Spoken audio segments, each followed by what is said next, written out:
This is Kyle Green from Mortgage Alliance. I'm here to talk to you about one of the CMHC rules that came into effect on April 19th, 2010 in lending in Canada.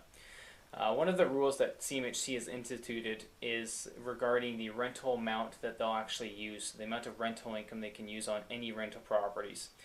This would be for you purchasing one rental property or if you have a number of rental properties.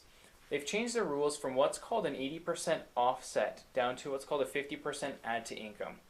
That's a lot of numbers to juggle in your mind, and there are big differences between offsets and add to income methods as well and behind the scenes. But the way it works out with all the math behind the scenes that you don't see as a client is that on an 80% offset, we can actually use of $1,000 in rental income, we can use $800.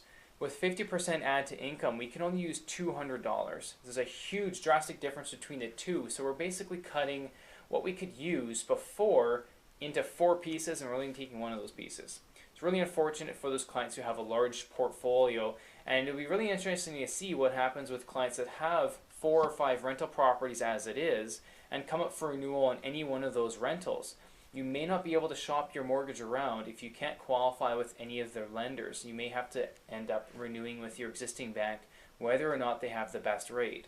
This will be an important key moving forward, and it's a very important key when you're trying to accumulate a rental property portfolio.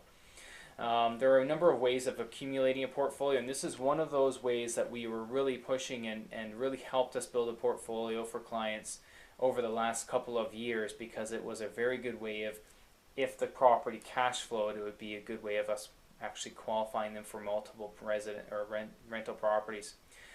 The way the 80% offset worked is if 80% of the rental income covered all of the expenses, there was no net effect on your debt servicing, so the way you would qualify.